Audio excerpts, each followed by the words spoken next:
Welcome, everybody, to Industry Explorers. This is an excellent live stream. This is day 2 of our Overcome 2020 series, and I invite you to say goodbye 2020, hello 2021.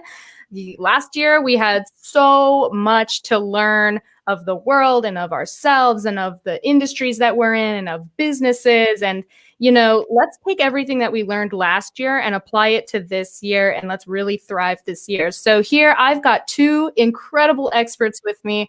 I've got Tessa White, who is an HR expert with 20 plus years of experience leading people strategies. She's a frequent TV guest on Career Navigation, and she's going to be on a TV show that films this June, I found out. Super exciting. I'll ask her about that again later in this live stream. She has written for Forbes, Entrepreneur, The Wall Street Journal. She currently runs The Job Doctor, a career navigation and HR consulting practice dedicated to increasing employee engagement in the workforce.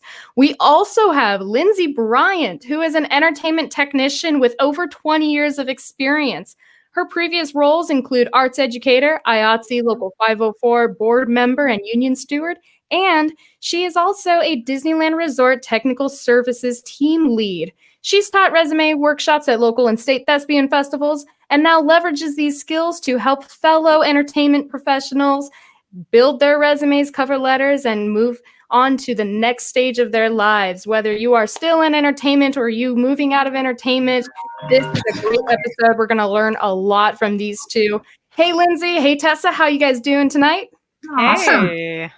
Awesome. I'm super excited to have you guys. And instead of asking you to tell me your life story in 1 minute, I'm going to ask you my opening question for tonight, which is, what is the first thing you notice about someone? Let's start with Lindsey. Oh my goodness. The first thing I notice about someone is how they react to me. Do they greet me? Do they make eye contact? It's not just about confidence, I think, but I think it's about openness.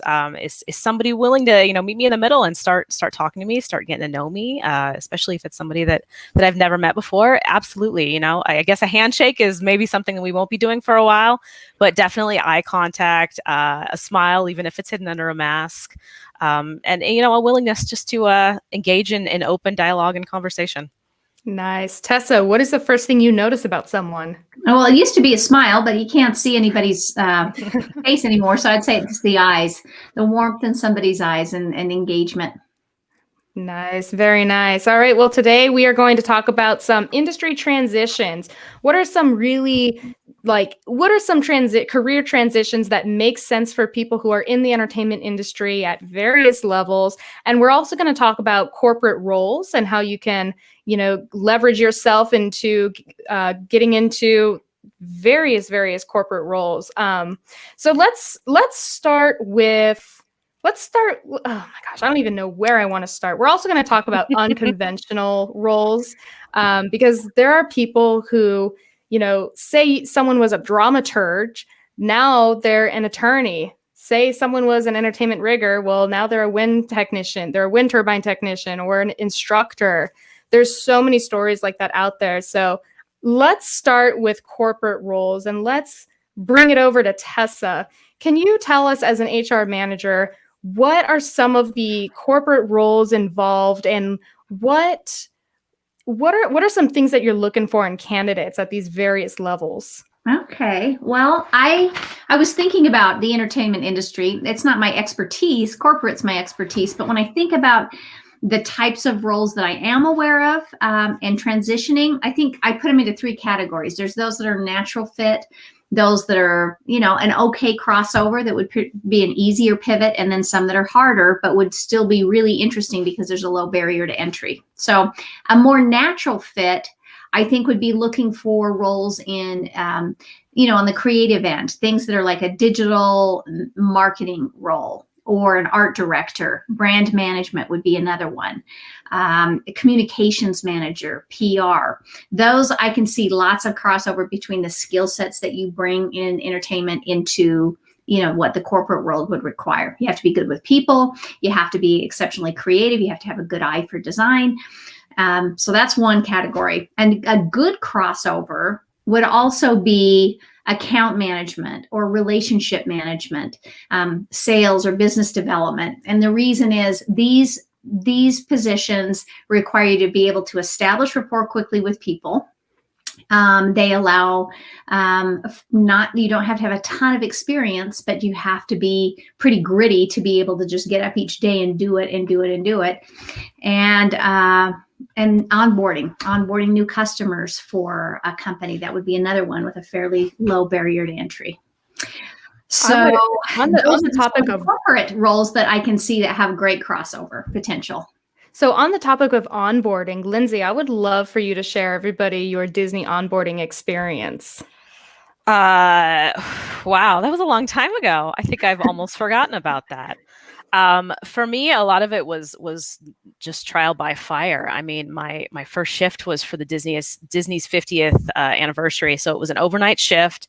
It was outside. It was cold, and to be honest, I'd only worked inside theaters at that point, so being outside was definitely a little bit of a shock. But a lot of it was, I did a multi-part interview, and that I think served really well because I interviewed with different personalities that had a lot of different questions.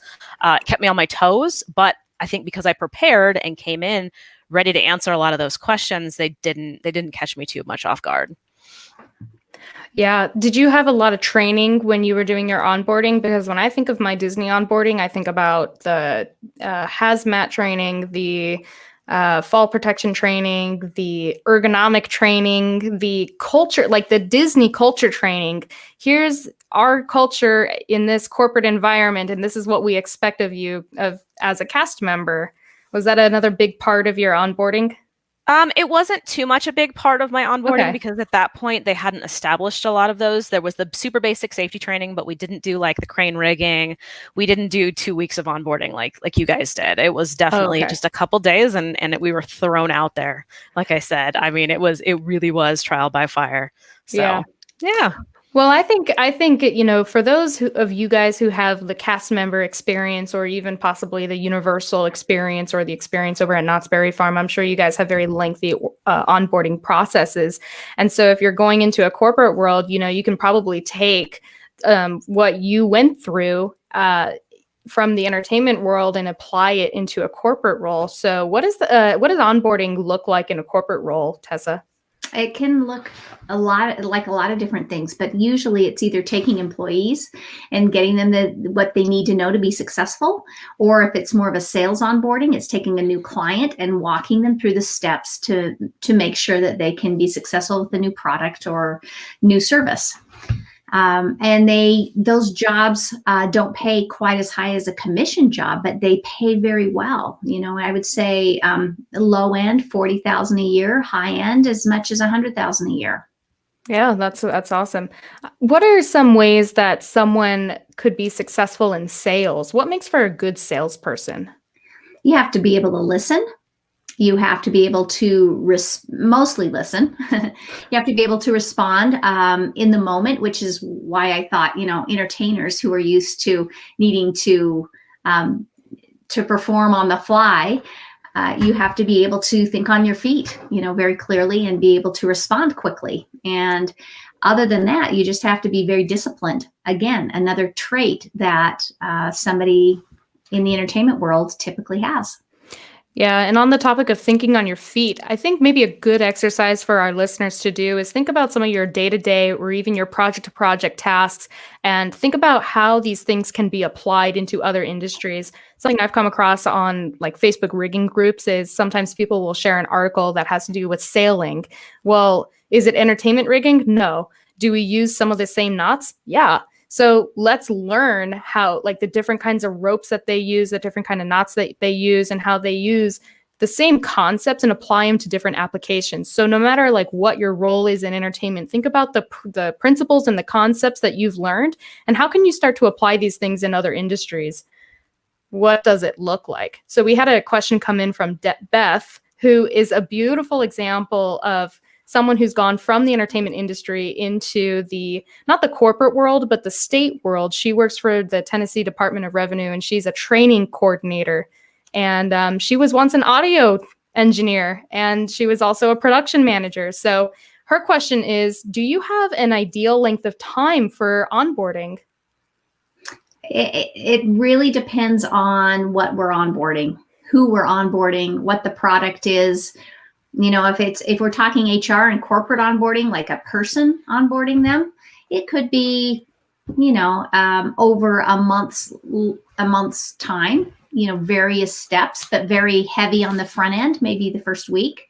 If it's corporate onboarding for a new product or service, that could take, it gets a 6-month tail if it's a complicated product and requires a lot of hand-holding to make sure that your customers understand how to use the product, how to utilize all the features in the product, and how to get over those initial frustrations that come when you're learning something new. And is that different from like a probationary period? Like I think some companies have like this 90-day probationary period where I guess they can fire you at any time. Most companies can fire you at any time. It's called at will, and almost every state has at will. So probationary is kind of a fake term. They can let you go before then, and then they can let you go after regardless. Gotcha. So let's talk about some entertainment specific roles in production. Who do we have in production? We've got the producers, directors, art directors, technical directors.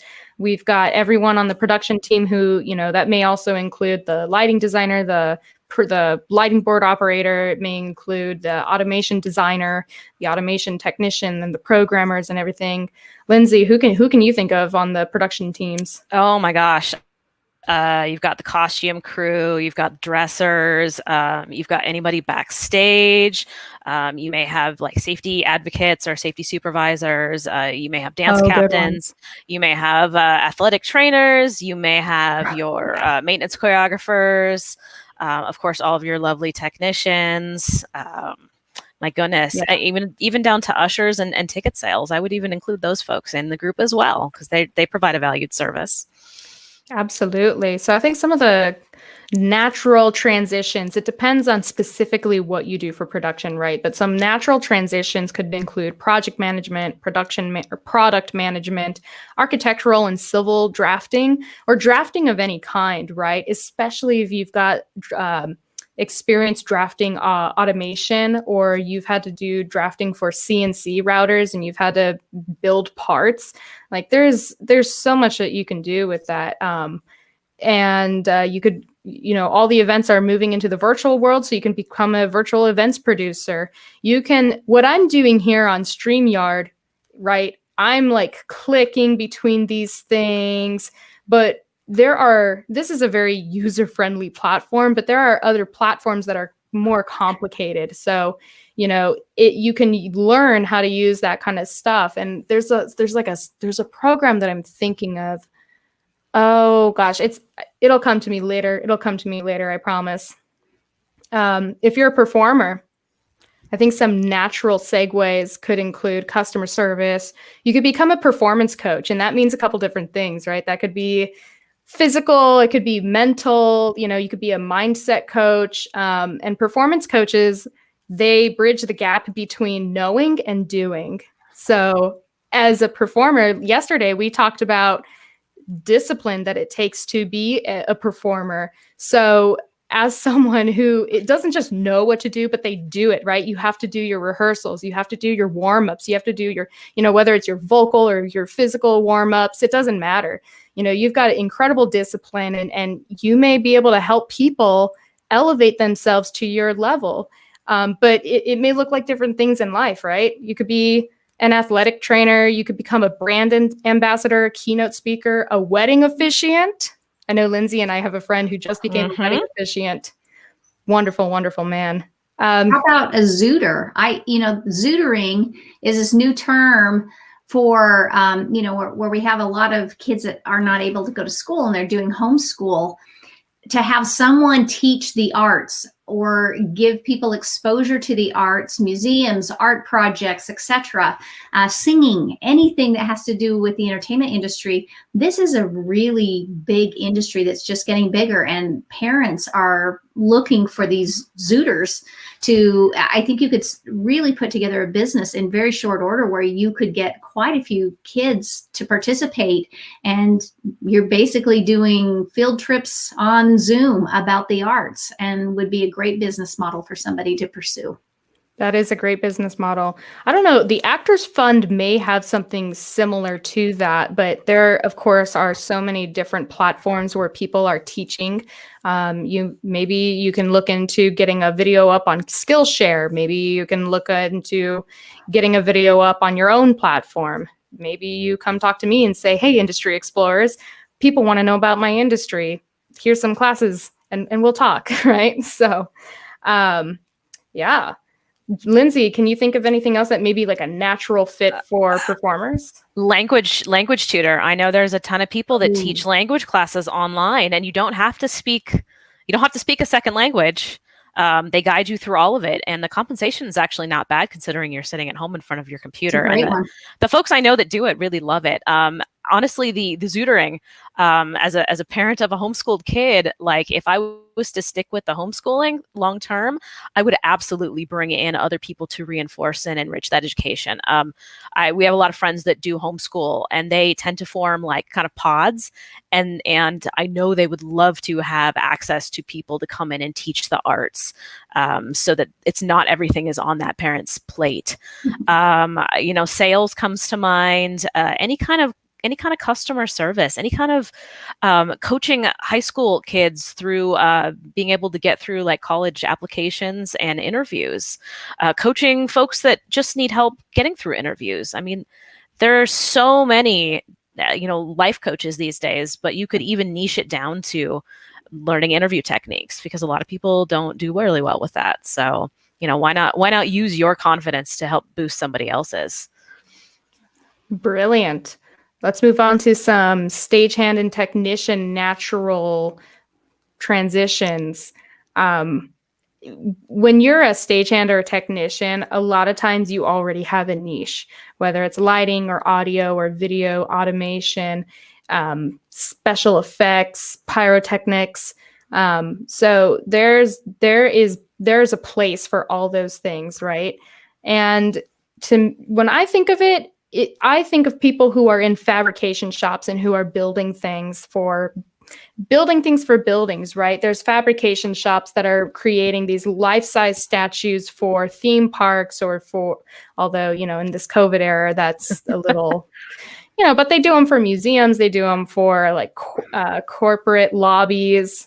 Fabrication, I mean, rich people want awesome things done to their house all the time, right? So if you're a welder, that skill comes in handy. Becoming an electrician, a lot of these like careers, you can start off as an apprentice. So you just go find the union for these different niches and try to get into their union as an apprentice. Electricians was actually on my list, because you can become an electrician and they will pay for your education. So you don't have to take have a period of time where you're not earning money. You go right into earning money paired with somebody who's teaching you the ropes and getting your certification so that you have your licenses. And it's one of the fastest growing careers in America right now. And you can apply that to, if you've been a set designer, going to be a solar or a PV, they call it a PV designer, somebody who designs how the solar systems look on a house, is again growing like wildfire, especially under a Biden presidency. And that is a perfect transition and a great paying job for someone. So renewables was on my list also, is if you can become a technician that does maintenance for anything that has to do with renewable energy, then that's the way to go, right? Because those are growing industries, and we're certainly not going to see a decrease in them. We're not going to see a decrease in work for, the technology that already exists, whether it's the solar panels or the wind turbines or the dams, like all that stuff. It's always going to need maintenance. And especially under, like you said, a Biden presidency, we're going to see more of that stuff. So if you can get into renewables, that's another wonderful way to go. Well, any of the trades are going to be great, right? Yeah, and those are the totally. super obvious ones.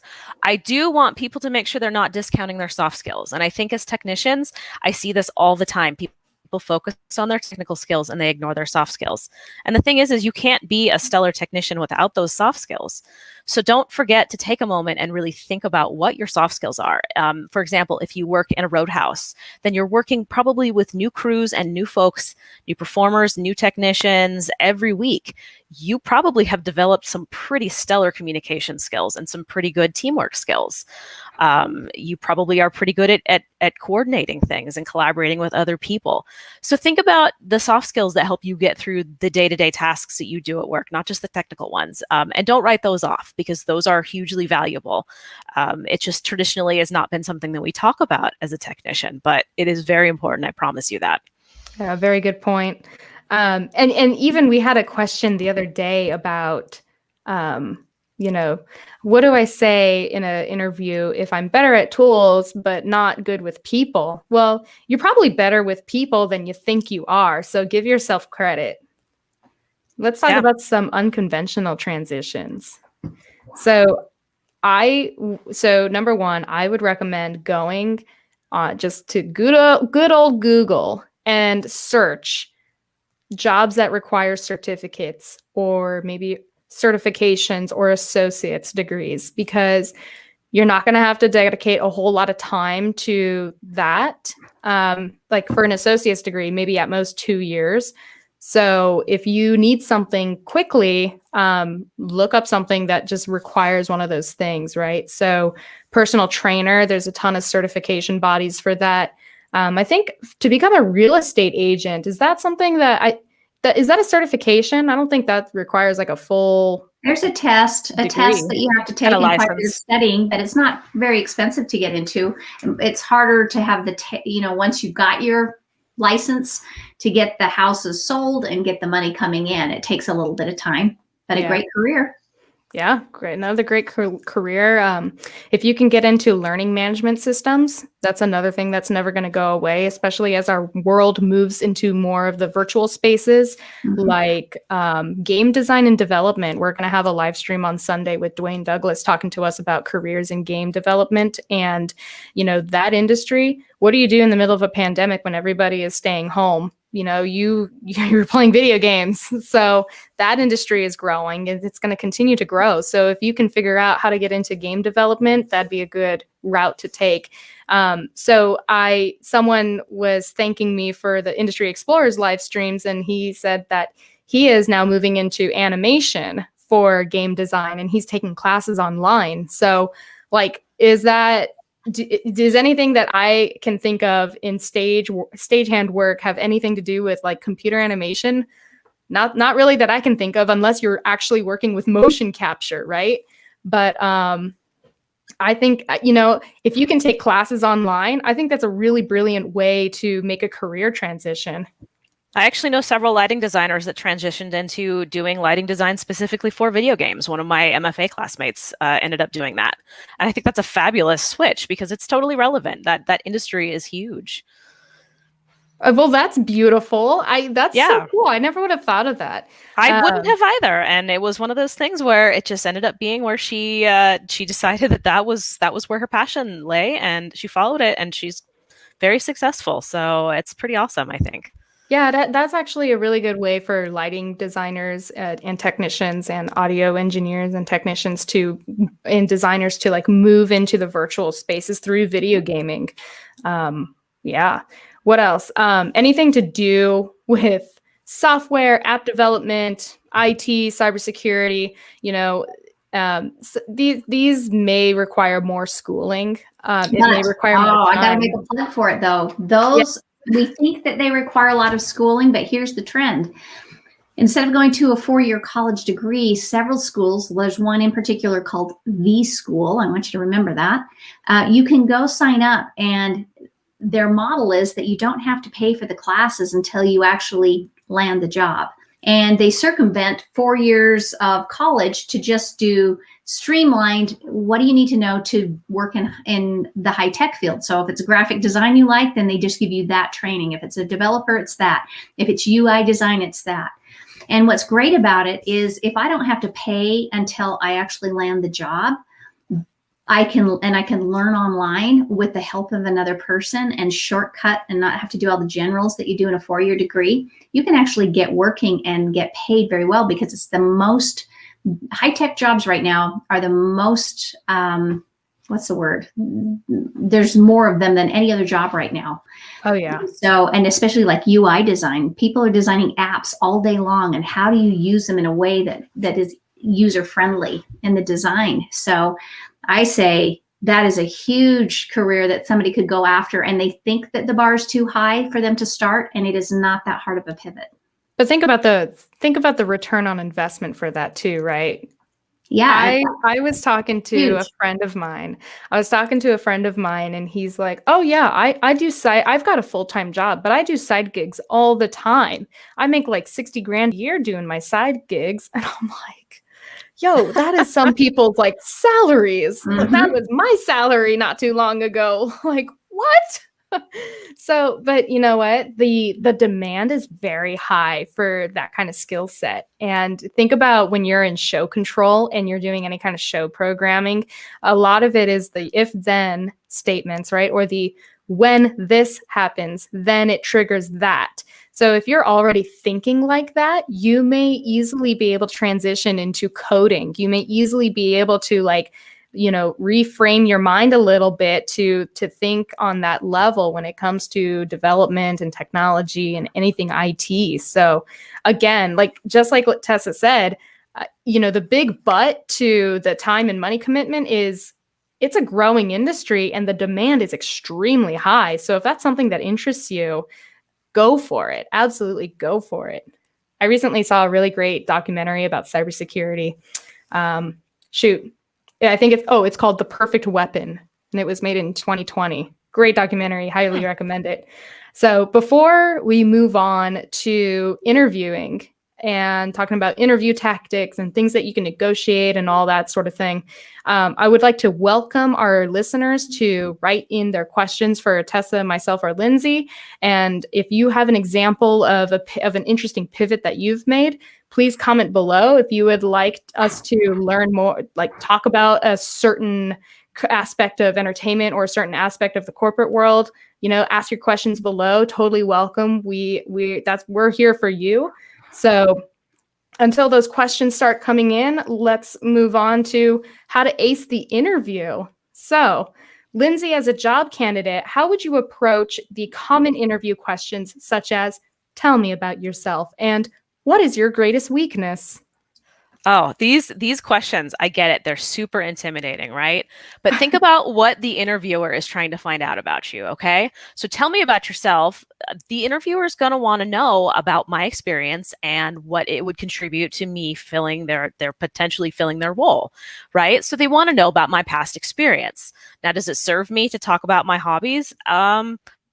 Probably not, unless it contributes to something that actually would make me a better candidate for the role.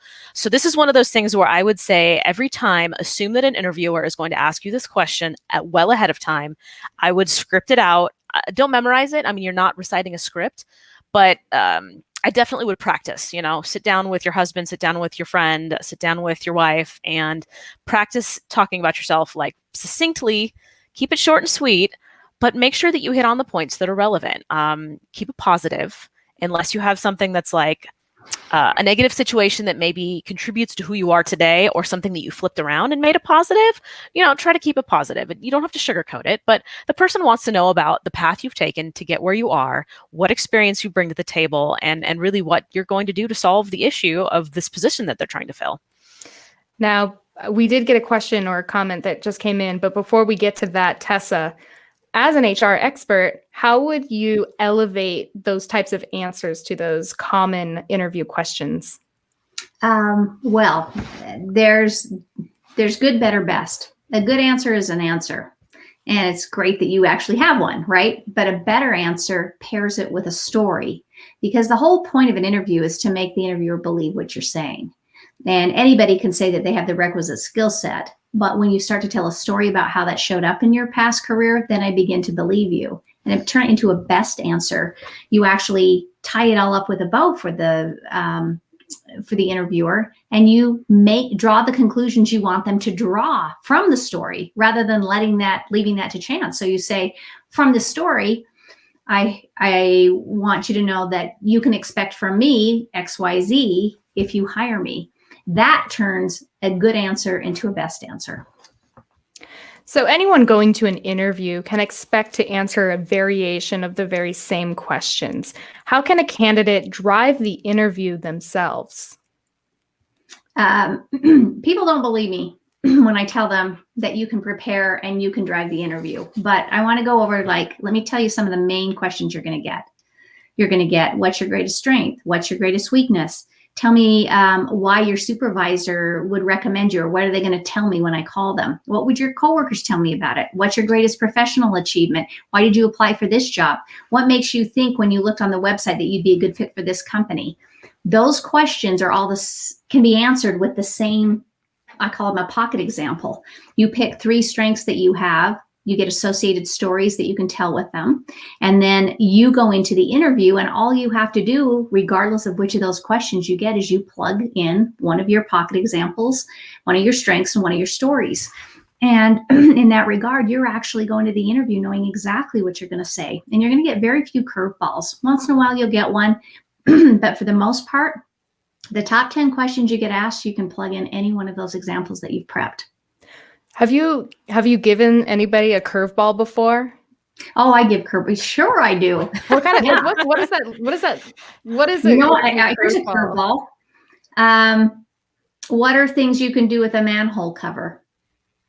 You can use it as a frisbee. It's a question that was actually asked, a serious question that was asked in an interview by our head of operations, and he wanted to see.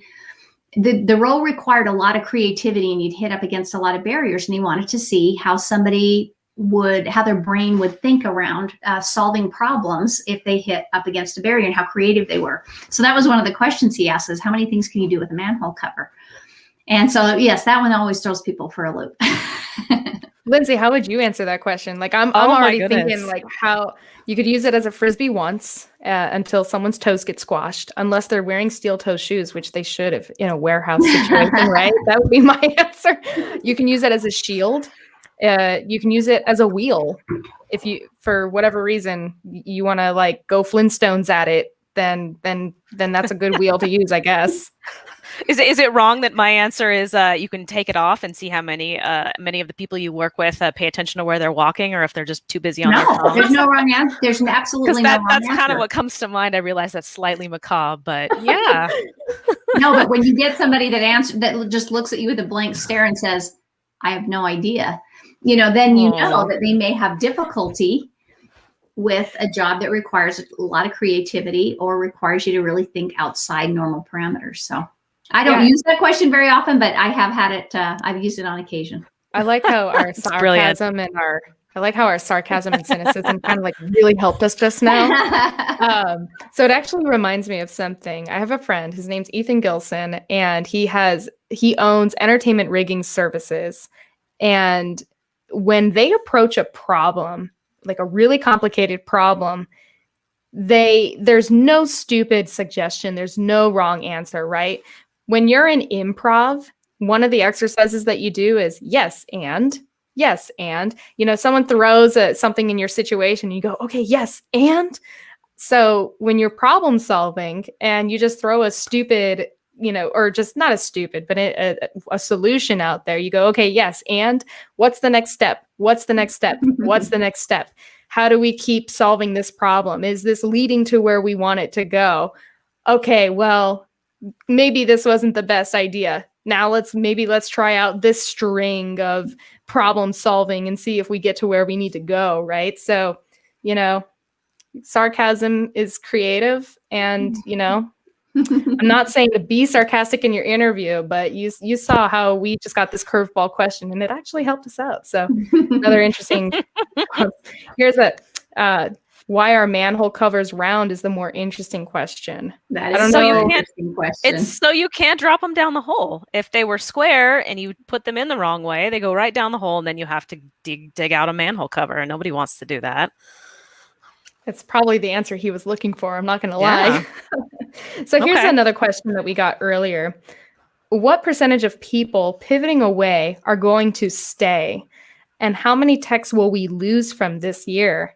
I don't have a solid answer for that. I say, like, when you look at the Bureau of Labor Statistics, often you're going to get statistics from a couple years prior or the year prior. So we may not see statistics for 2020 until later this year or maybe next year. I'm not entirely sure, like, when those stats come out. So, it'd be interesting to see how many people pivot and how many people stay. But, and it'll also be interesting to see how the new administration handles COVID and to see if we start to have entertainment coming back. But even though entertainment will come back, I think it's going to happen slowly. So I think it's just entirely up to the individual and like what their situation is. Do you want to stay out of entertainment, or are you just getting a job that's going to, pay the bills for now, right? So I think it's just entirely based on the individual. So I'm sorry, I don't have a better answer. You guys have any thoughts on that?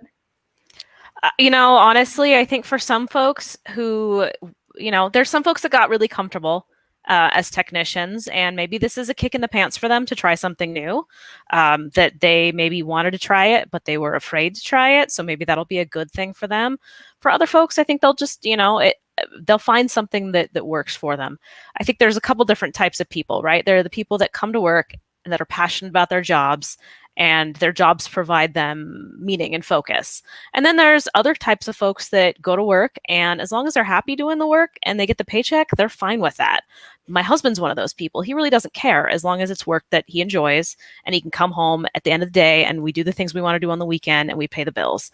I'm the kind of person where I have to go to work and I have to find something meaningful to do, or it's really not rewarding to me. So it depends on what your motives are for being a technician in the first place, honestly. Some people can move away from it and be happy, and some people, this is what gets them out of bed in the morning, and they'll come back, and that's great. Yeah. I mean, so my transition, here's like the trajectory of my career in a little nutshell, right? I was a stagehand, a rigger. I got to dabble in training and in technical documentation, project management. COVID, became project manager with no projects. And then I started teaching myself social media management and search engine optimization and marketing. And like, I'm a baby when it comes to all that stuff, but I'm learning and I continue to learn. Even if I go back to entertainment, I'm still going to continue teaching myself all those things. But now I am a instructor for IATSE North America, and I teach wind turbine technicians, fall protection and rescue. So Wow. have I ever been in a wind turbine? Not yet. Will I? Yes, absolutely. They will eventually put me on site, which will be a very interesting thing. In fact, when I go through the classes, I'm like, okay, guys, so we're doing a blade to hub rescue. And I'm like, I have no idea what that looks like. I can imagine it because we've got the simulations right in front of me. But all the point is, in rigging, I was an end user for fall protection. So it makes sense that I would become a trainer for fall protection, and the concepts are still the same. The application is just different. So that goes back to what I was saying earlier about finding the core principles and the core concepts that you use in your day-to-day, and how do you start to apply those in different situations. And you may really enjoy what you do. I'm like Lindsey. I need to have a purpose when it comes to my job. So I feel like I'm preventing an accident from happening by helping people and empowering them to use their safety gear correctly. So I do miss entertainment, though. I mean, there's nothing beats standing backstage while some major pyrotechnic effect is going off like 10 feet away from you. Like, I'm not going to lie. It's beautiful. It's lovely. So. Oh, I really like this. This was a comment that just came in. How very sweet. Compliment and note of appreciation for the invite, as well as just an amazing panel. Such great thought being triggered and an amazing forum that you have constructed. Thank you so much, Bode. That is an appreciation. Like I appreciate that comment as well. I know my guests also because we're here for you guys. So keep the comments coming in. And Lindsey, this came after your answer. I know. Apparently, to the he manhole cover. didn't like my my snarky drop the manhole cover in. So I apologize. No, he did. I know him personally. He totally did. He totally appreciated it. Like, hey, you should hire Lindsey, by the way, if you guys are hiring. So, all right, let's get back to talking about the interviews, the interview process. Let's talk about negotiation. Have you guys read Never Split the Difference by Chris Voss? Yes, it is a good one. Great book. I think, yeah, I love that book. I highly recommend it. And I use those principles when I was negotiating a salary. So, and I use it when I sold my car. So these are really great tactics that you can use, and includes concepts such as listening more than you're talking, negotiating odd numbers, and asking for more than you think you're going to receive. However, when it comes to negotiations in a job interview, there's more than just salary or wages. You know, if you're not salary and you're just getting paid by the hour, you can still, negotiate your hourly wage. But there are other things that can be negotiated, such as severance packages, the opportunity to work from home, especially now that we've seen through 2020 that is very much something that people can handle, and potential stipends. Tessa, can you share what can and cannot be negotiated some basic level negotiation tactics? Sure. I think the most important thing about negotiation is the longer you wait, as long as you can, to talk about pay. Wait till the last possible interview if possible, because your job is to get them invested in you and to peel off other candidates until you're the last one standing. And if you do that, you're going to get more than you would have otherwise. So that's really important to know. You got to wait till they're like frothing after you before you talk about pay. Remember that while you're interviewing, the very most important thing you do is that you're trying to help them see all the ways that you will add value. And if you focus just on that in your interviews and don't worry about the pay will take care of itself on the back end. So that's number one. But when you do actually get in the pay negotiation, people forget and they think all that they can negotiate is pay, like their base pay. But you can negotiate your base pay. You can even negotiate getting base pay if it's not the rate that you want. You can take it in 2 steps and suggest you could get part of the increase now and part of it in 6 months. Put it in writing. Bonuses are, in the corporate world, have a range of pay. And so if they give you, say, a 10% bonus, know that you might be able to negotiate it to 12 or 15%. Sign-on bonuses are very common. And the general rule is with sign-ons, or actually any of these things, is you just have to have rationale. You can't ask for something because you want it. You ask for it because you can back into a story or rationale that makes sense. And so if you want a sign-on bonus, you'd have to say, gosh, I'm going to be walking away from XYZ, and that combined with the fact that your benefits plan is going to cost me a little bit extra, it's about a $10,000 differential. Could we put a sign-on bonus in there?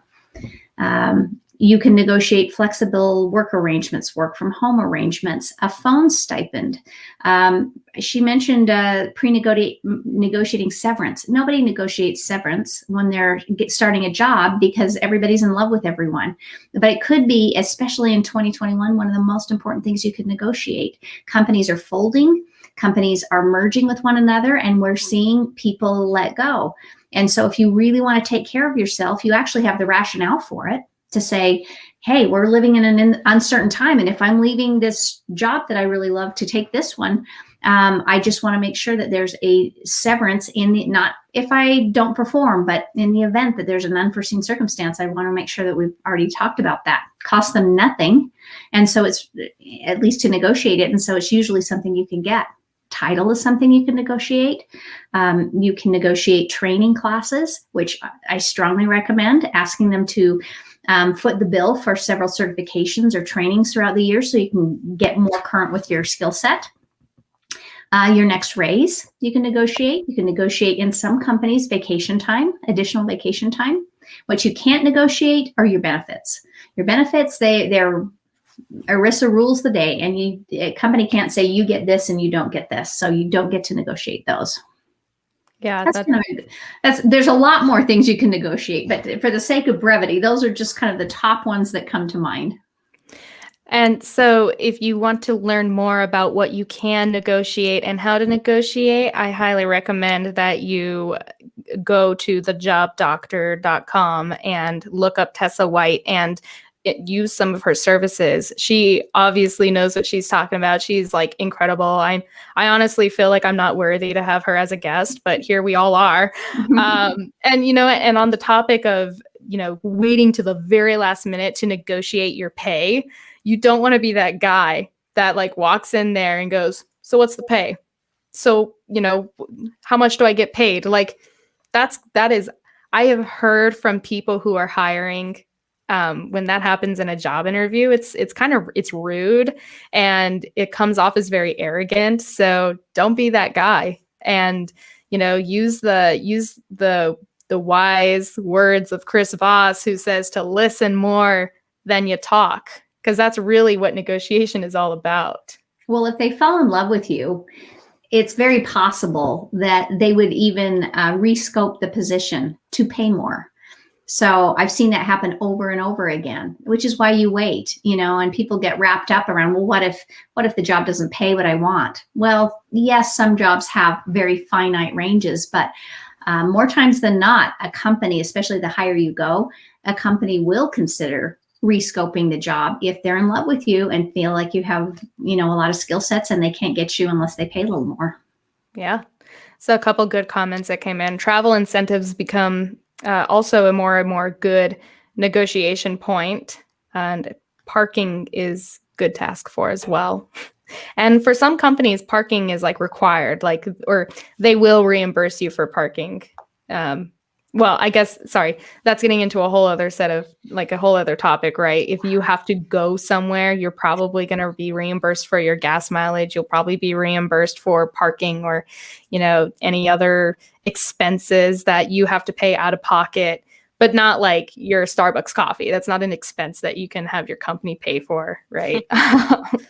So, but you can. Oh, I'm sorry. Oh, go ahead. No, go ahead. I was going to say, one of the things to think about too, if you can't get somewhere, like if you're working or you're applying for a nonprofit and you know that they are not going to pay you $85,000 a year, you can focus on negotiating the non-fiscal. Maybe you want to do a 4-day work week. Maybe they have wiggle room on that. So there are things that are negotiable that are maybe not going to force the company to take, or you to take a financial hit, that you can find the wiggle room on that. So think outside of the box. Maybe it's that you want to be able to take off like 2 weeks at a time to go backpacking every summer, or take off, do a 4-day weekend once a month. Be creative about it. I mean, what's the worst that happens? It won't work out. It's such a great point, Lindsay, because you're going to have more success negotiating things that don't cost the company money, like title, vacation time, flexible work arrangements, those things at severance, because severance is a delayed cost and they don't think they're ever going to need to use it on you. So the things that are free are the easiest to negotiate. And those may be your priorities, Yeah, maybe absolutely. you're in a great place financially, but you want some flexibility for your personal life. So it doesn't necessarily have to be about the money. Make it work for you. Figure out what your priorities are and focus on those. Excellent comments. So here's a question. I love this question. How on earth is it rude to ask what the pay is? Okay, great question, because that's so what I mean is, say I walk into the warehouse, or I just walk into the job site, into the office, wherever. I walk in there and someone's talking to me and they're telling me about their work culture and what to expect. And I just go, "What's the pay?" Like, are you wasting my time? Because like, I want to know how much you plan to pay me. Like, if you're cutting someone off, or it's the middle of your interview, or you're in the middle of getting a tour, because that's what a lot of companies do too, is they'll give you a tour of their facilities to show you like where you'd be working. To ask that question at any of those times would be considered inappropriate.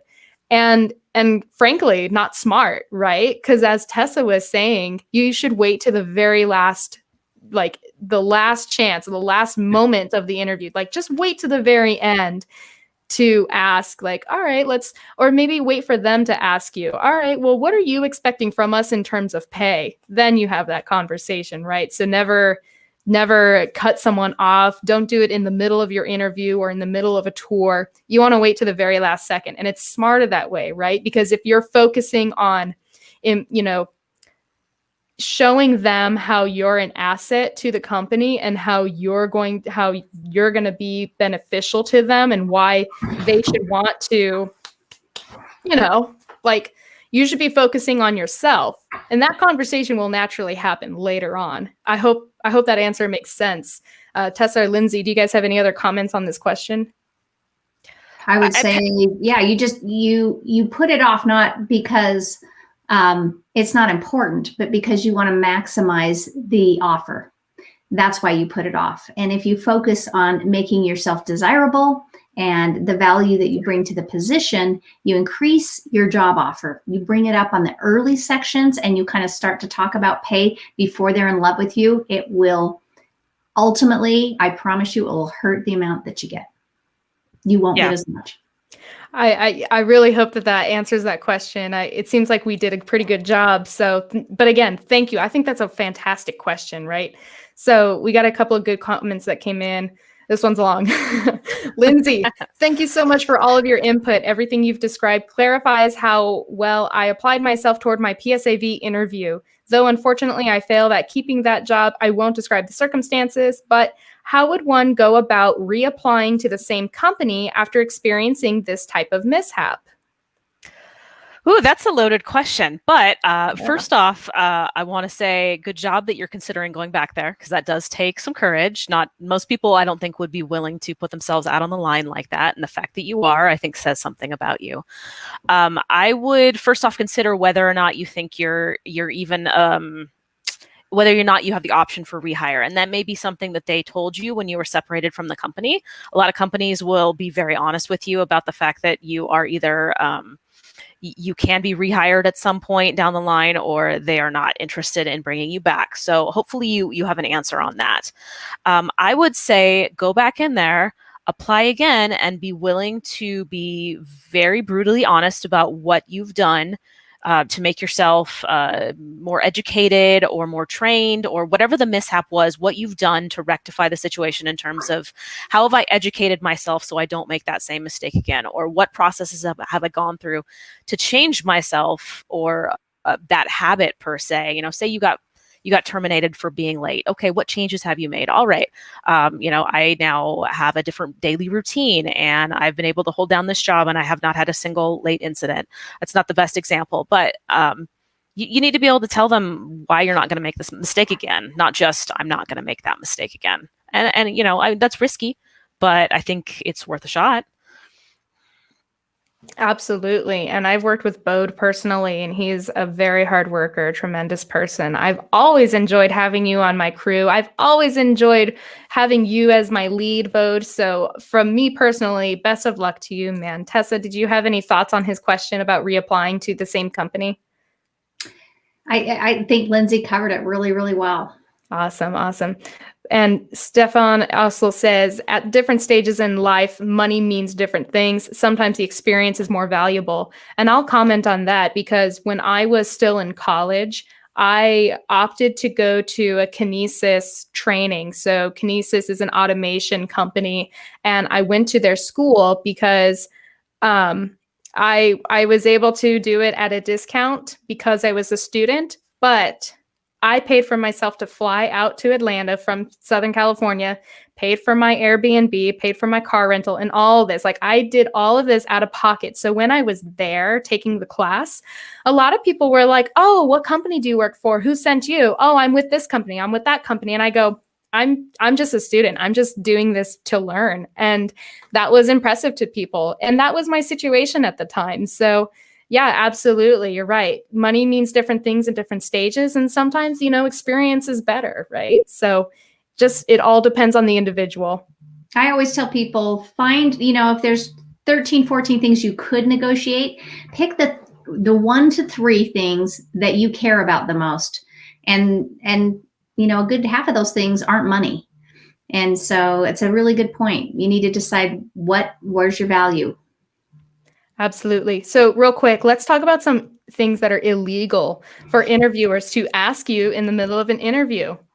They're not allowed to ask you about your race, your ethnicity, your place of origin. They're not allowed to ask you about your religion, sex, gender identity, sexual orientation, your pregnancy or marital status. They're not allowed to ask you, do you plan to get pregnant? Do you plan to get married? They're not allowed to ask you those types of questions. They can't ask you about your disability, age, or genetic information. They can't ask you about your citizenship status or the number of kids that you have.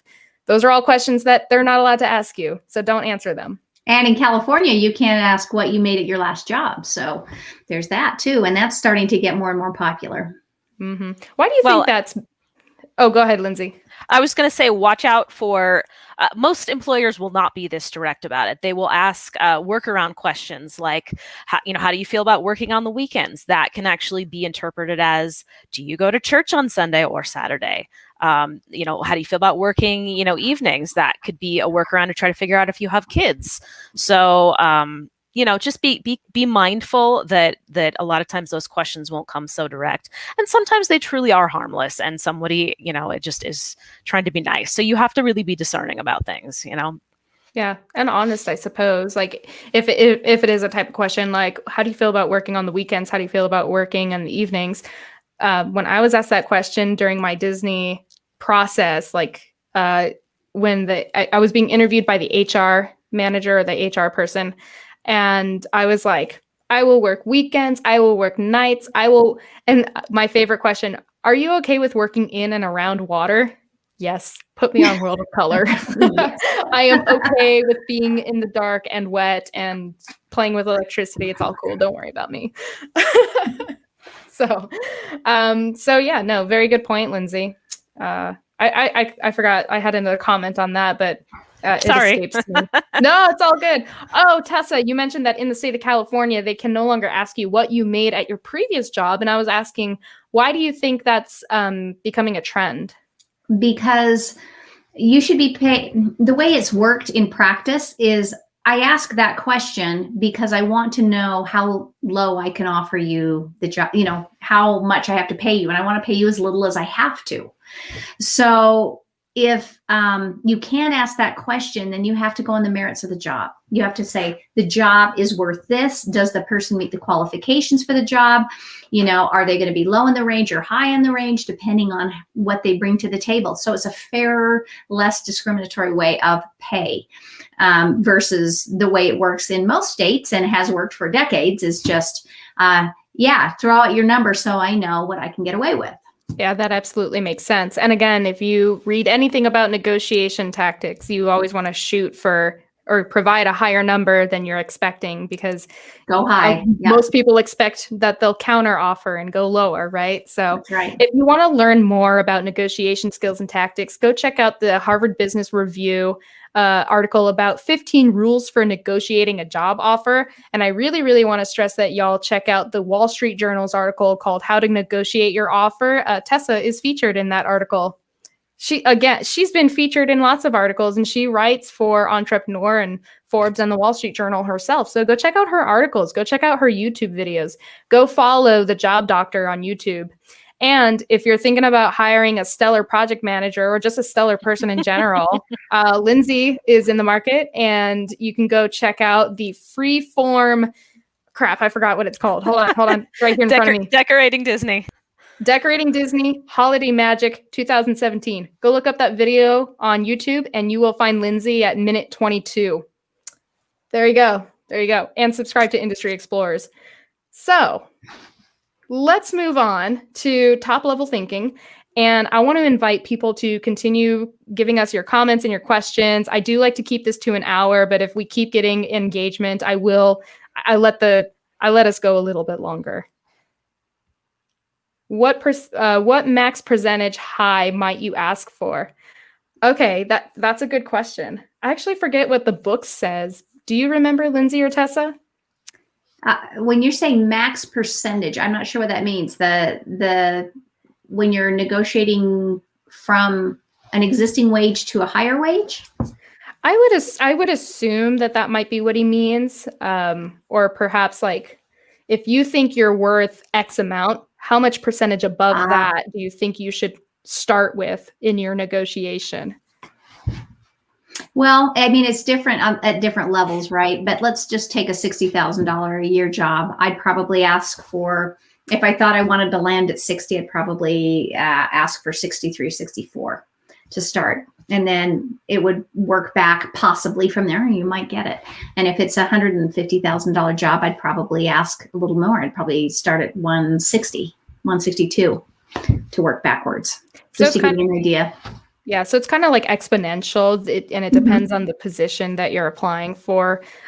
Depending on the range, you may ask for, well, I mean, that's how percentages work, right? That's all I'm saying. But yeah, that's a great answer to that question.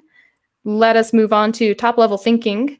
So Lindsey, as a lead for Disney Tech Services, can you share with us what made you stand out above your peers in order to secure those types of roles to where you are doing the Haunted Mansion overlays and all the other projects you've been able to do with Disney? Honestly, I think a lot of it is just my soft skills. I think a lot of it is that I'm willing to listen. I'm willing to collaborate, because most of the time I'm not the expert, and I'll be the first to admit that. So I'm not going to try to lord my ideas over you or my expertise over you. Most of the time, the people that I'm leading they're all experts in their field. So it serves me to listen to them, because then I can best serve them by clearing the impediments that they need in order to get the job done, right? That's what a good leader does. They get the roadblocks out of the way. So listening to the people that are your subject matter experts and that are, boots on the ground, and figuring out what you need to do to support them. That's a big part of it. Working collaboratively. That's like my favorite word. It's one of my favorite things to do, because that's how I was trained as a theatrical designer. My scenic design professor in undergrad was very big on that. And I love that manner of thinking, because I think everybody brings something to the table. And if we don't take the time to stop and listen, it's too easy to let one person dominate the conversation. And I try not to let that happen. And I really enjoy bringing people kind of out of their shells and seeing what they can bring to the table. So I think a lot of it is that I'm interested more in the servant model of leadership. How can I help people do what they need to do? I'm not interested in power. I'm not interested in being, the center of the conversation or the center of the room. Like you may have noticed, I get kind of awkward like that. Disney, when they were editing that TV special, they did a really good job of hiding that. But like, oh my God, there were so many awkward outtakes. That's just not me. Oh, they're so bad. We made the audio guy laugh so hard with some of this stuff. Oh man. Just trying to get words out of my mouth. They were so hard. Or the morning, the outtakes of the morning inspirational speech, morning meetings. But anyway, so I think that's a big part of it, is you can't go into leadership because of the power or the title. I mean, really, what is it at that point? It's just the title. And if the people that you're working with and that you're trying to help out by leading don't respect you, it's a meaningless title, right? I don't want to be a lead if I go home at the end of the day and know everybody hates me. I want to be a lead and go home at the end of every day knowing that I help people be able to do their jobs better, because I could do something to help them out that maybe they couldn't do for themselves, or that was not a good use of their time or their energy. If I've got a rigging crew that needs to rig something, and my job is to make sure that I don't have any other contractors in the area so that they can do it safely and efficiently, then great. That's what I need to do. It's not to go in there and tell the riggers how to do their jobs better. Does that make sense? Oh, absolutely. What behaviors or attitudes make for your favorite team members? The ones that are willing to come to me with problems right away. I work with a lot of brilliant people, and unfortunately, a lot of them are folks that are not willing to ask for help, or they're unable to ask for help. I don't know the reasons behind that, but it's very frustrating to me when people don't come to me and tell me they have issues so that I can help them.